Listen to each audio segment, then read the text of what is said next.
Gentlemen, I'm so excited to have you here, and I know this may be a little awkward kind of looking back at me. I'll try to angle myself, but we realized last time that the guy sitting closest to me was invisible to half the room, so that's why we've got the table sitting in the front. They're really the main event anyway.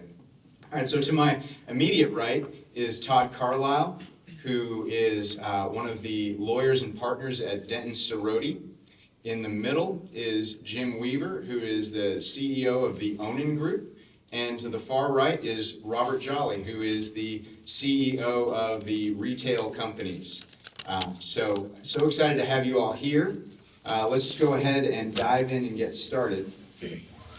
First, guys, if you want to just make sure your microphones are on, switch them on, make sure they're working. Tell us just a little bit about yourselves and your background. Thank you. So Todd, you can go first. My name is Todd Carlisle. I grew up in Florida and came to Alabama to come to Samford University. And almost, I guess, a little 40 years ago, 38 years ago, I walked off of this campus and as an undergraduate and came back a few months later as a law student and went to law school here. Thankfully, I took not only a Samford degree with me, but a very close friend who became my wife, Karen. And we had 3 children who came to Samford.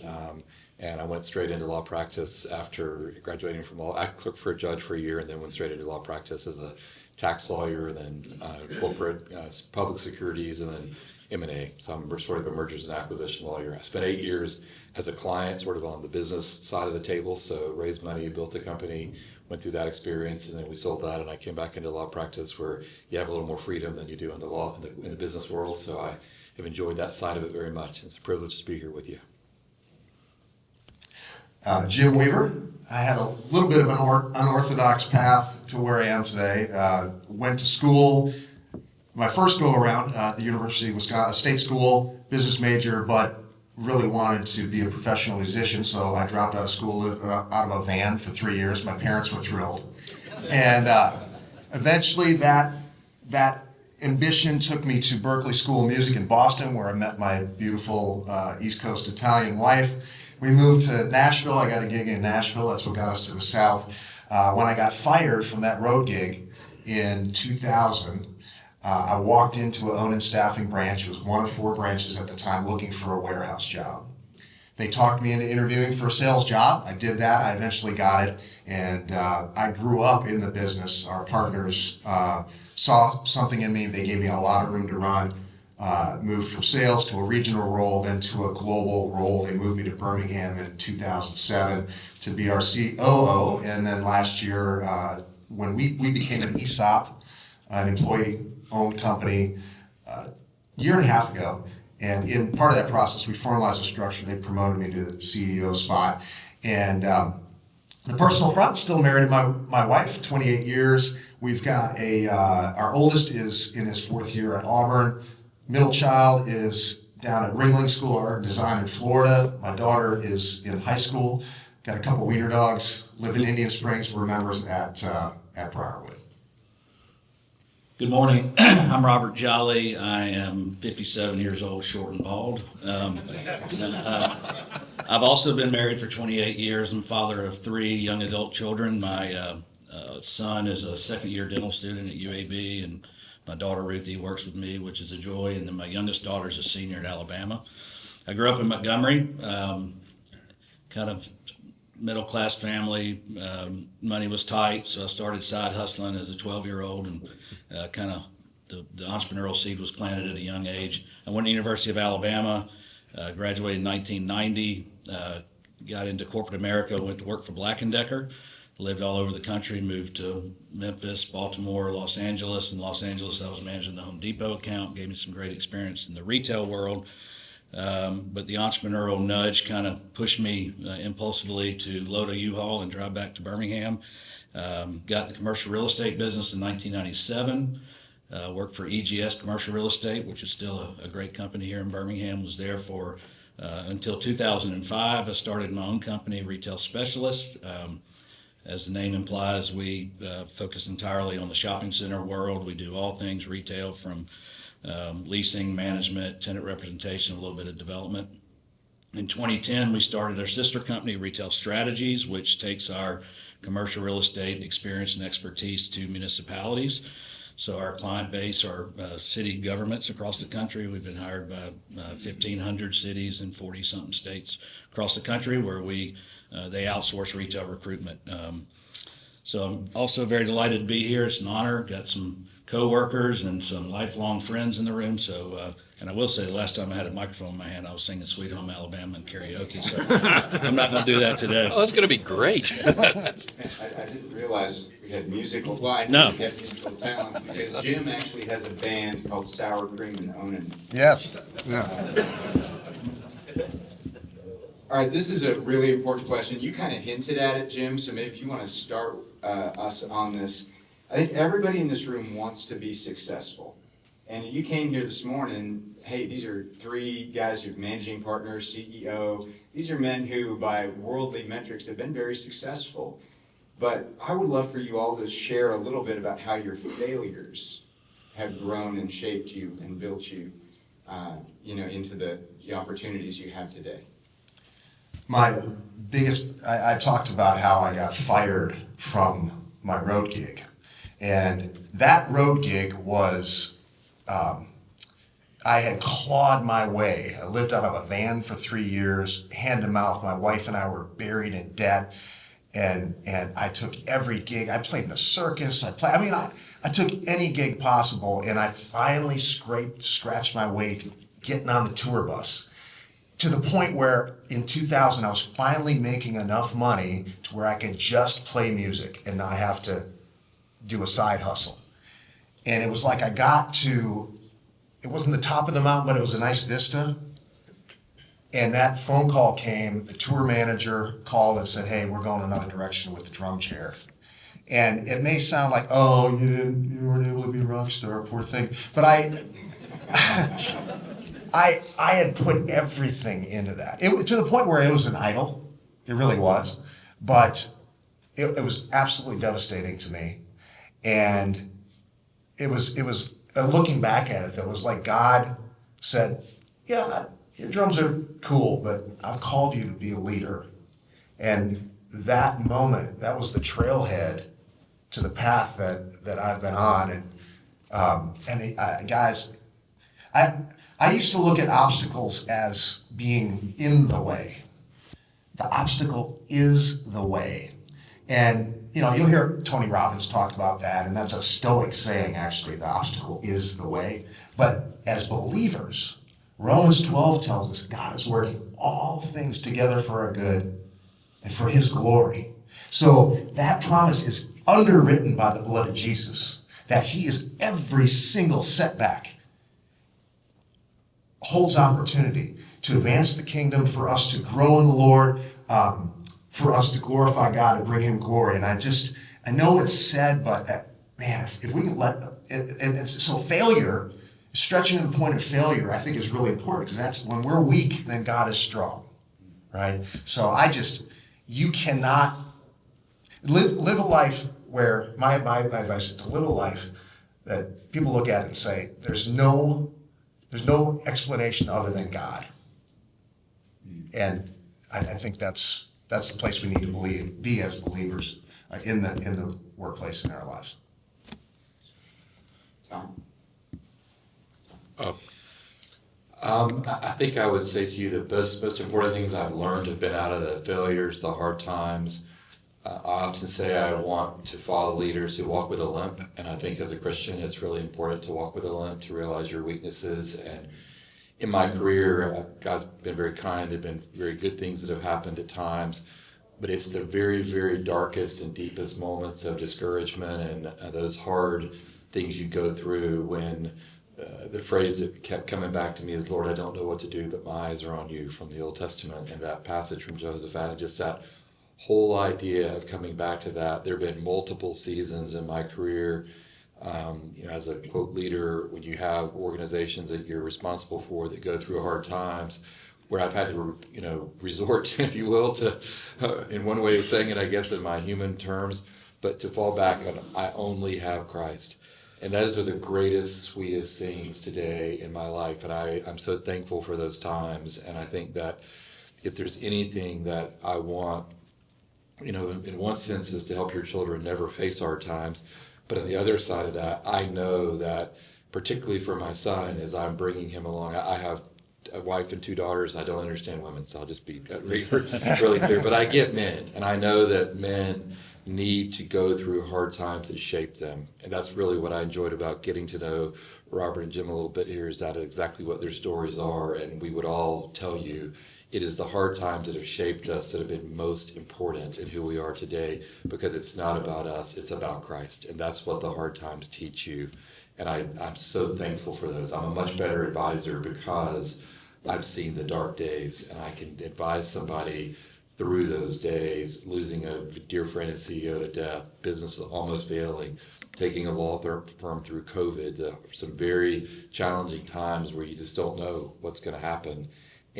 But yet you see the Lord work, and that's really been grateful. So Quick point. Every biblical hero has a wilderness period. Challenge you to find one that did. Right? Love it. That's great. To be honest, my whole life has been shaped by a series of mostly childhood failures. I was a very selfish troublemaker as a kid, and told many times that I was never going to amount to anything, and I was ultimately expelled from a very strict private Christian school in Montgomery 2 weeks into 8th grade, and every friend I had in the world was at that school. I really didn't know anybody besides my friends from there, and I was forced into an inner city public school 2 weeks into 8th grade, didn't know a soul. And obviously, you could go one of two directions, but it was the major pivot point in my life. Interestingly, I was not a believer. Technically, I was a believer, but not a born-again Christian at the time that I was expelled, and became a Christian in the summer after I was expelled from a Christian school.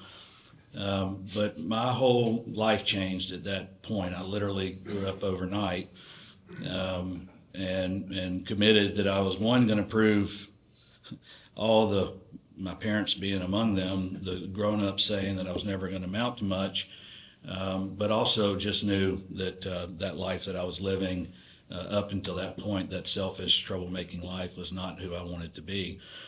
Shifting to business, my primary business is commercial real estate, and I was thinking about failures, and I could write a book on failing, because in our business, we succeed by failing 80% of the time. Our close rate is somewhere around 20%. So our business kicks you in the teeth, and if you don't use every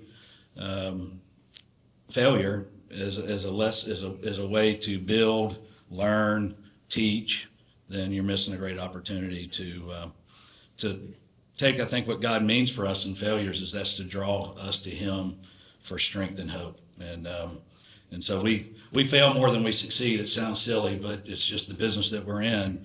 And so we better get good at learning and picking up the boots and going forward. Robert, that's great. I was thinking the baseball analogy that the greatest hitters in Major League Baseball still fail 2 out of every 3 times they go up to hit. Todd, this question is for you. How have you had to grow and develop new skills? Just thinking about your journey from, okay, I'm a lawyer to, partner to managing partner at one point. What are some of the skills you had to develop to learn how to lead people? And I think maybe you hinted at that a little bit in your last answer, but I'd love to hear a little bit more of how that's grown you. I'm a one-trick pony. When I was at Samford, I got involved in a man asked my freshman year. I wandered around this campus, lost, confused, and disappointing to my father, who told me that. It was a really crushing thing to hear from him, but it got my life going in the right direction when I came back as a sophomore. And my man moved in with me, and the intention of helping me grow as a Christian. I didn't know that. He thought this guy just wants to be my roommate, and turned out he wanted to involve me in something called discipleship, get me connected to this cult called Presbyterians down at Briarwood. I was a Baptist kid. I didn't know anything about a squeaky little pastor who stood up there. They were very formal. It was very different. And I read a book about this person, Jesus, who I'd become at Samford as a Christian, but I didn't really go to church or do anything my freshman year that looked like that. And so all of a sudden I'm growing, I'm learning, I'm getting involved in God's Word. I have a passion for helping other people learn and grow when I leave college and discipleship. And I learned this idea of evangelize, establish, equip, export, I think we only had 3 of those E's when I was a student here many years ago, but nonetheless, this college ministry, through the Gospels, these things were imprinted on my heart and soul, and that translated in the business world sort of to recruit and train and develop and deploy for people. And I didn't know anything else to do. So as a husband, as a father, ultimately as a deacon and an elder, as a leader in a business, and as a counselor to clients, I essentially do the same thing, which is disciple.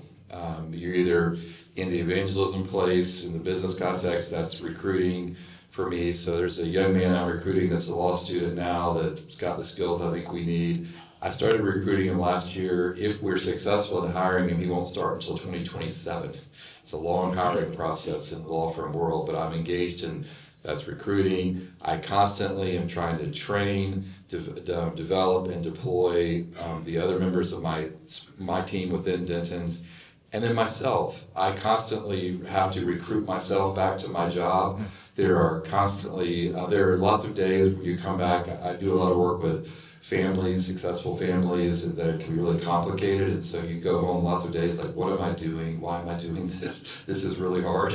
So I recruit myself to my job. I constantly am trying to teach myself new things.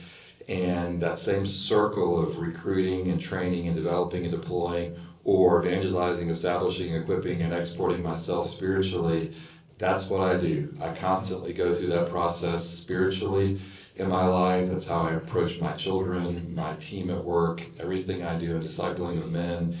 All of my life revolves around that basic idea. And it's just been one simple concept of investing in others. In 2 Timothy 2:2, the things you heard from me in the presence of many witnesses, these entrust to faithful men who will be able to teach others also.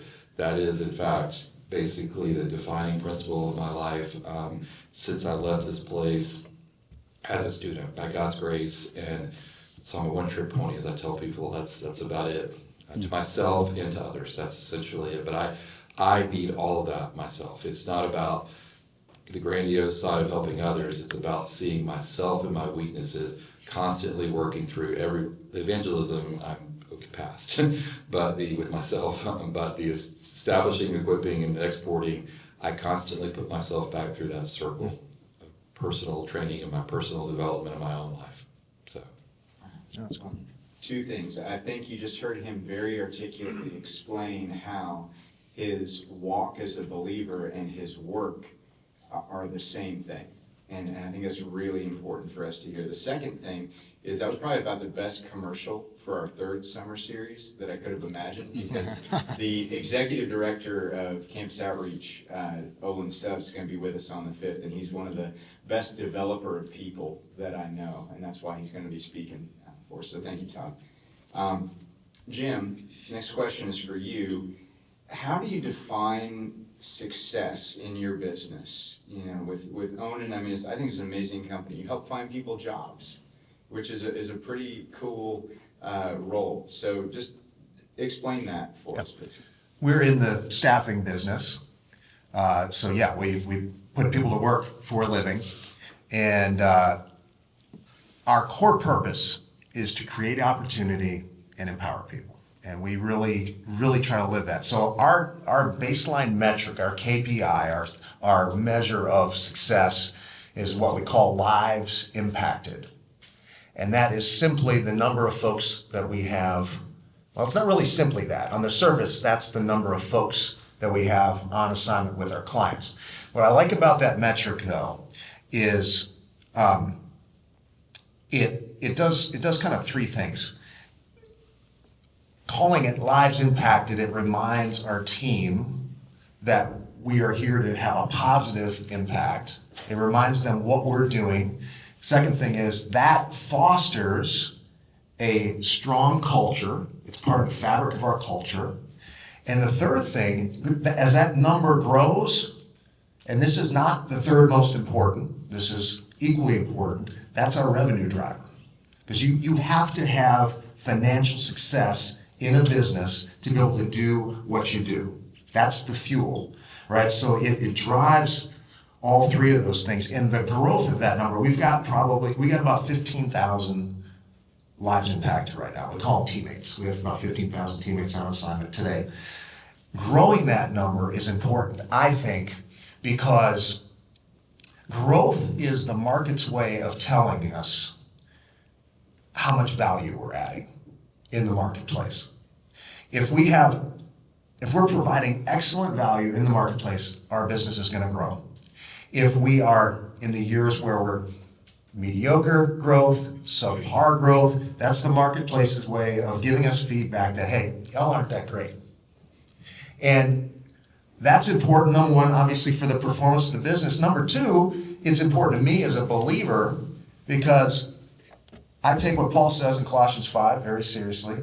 Whatever you do, work heartily as for the Lord. So ultimately, the Lord is our customer, and he's not honored by shoddy execution, by subpar service. There's grace for, obviously, we're not perfect. There's grace for when we fall short. But as far as a mark, as far as a striving, that's what we're going for, and that's the tie-in to where we're at as believers. And that I believe that a strong growth in culture. I think the growth of an organization is the fuel to feed culture, and the right culture will feed growth. It's not one or the other. I don't know how you can have sustainable growth without having a strong culture. I don't think it's possible. I certainly don't want to be part of it. I think we can err on one or two sides, where it's all about growth or it's all about culture. It kind of becomes like the hot tub. It's a great place to work because everybody's comfortable. That doesn't work either. You got to have both. So we look at other things, but that lives impacted metric really is kind of the baseline for us. That's great. And I love that Colossians 3 quote, whatever you do, work heartily unto the Lord, not men.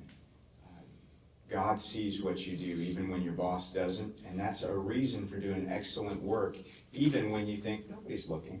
God's always looking, and that's a real strong motivation for a Christian to do excellent work, regardless of the annual review. So thank you, Jim. Robert, I wanted to ask you just a question. I mean, I think your company's pretty unique. You talked a little bit about how you've developed this model over the years. Just focusing on all these different stakeholders, from municipalities to development guys to ultimately the retail businesses that inhabit these spaces. Just how do you guys build communities? That's kind of, I think, what I think is so cool about it. What have you learned from the process of kind of building a shared vision with all of these different involved parties in your business? Well, early in my career, as I mentioned, I was personally driven more by proving people wrong than having a real meaningful purpose. And in my small group that I've been in since 1998, I couldn't tell you how many times over and over and over I'd hear the question, "What's your life's purpose?" And it was a battle for me because I really wasn't sure I could put my finger on it. I was never motivated by money. I think money is a scorecard, and especially in our business where you can make a lot of money, but to me it's more of a scorecard. I was more motivated by team building and building long-term relationships with clients.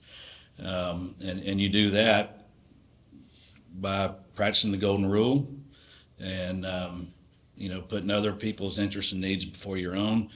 And we have a core guiding principle at our company. I could probably ask a couple people in the room that work with us what it is. I don't want to put them on the spot, but it's, if I say I will, I will.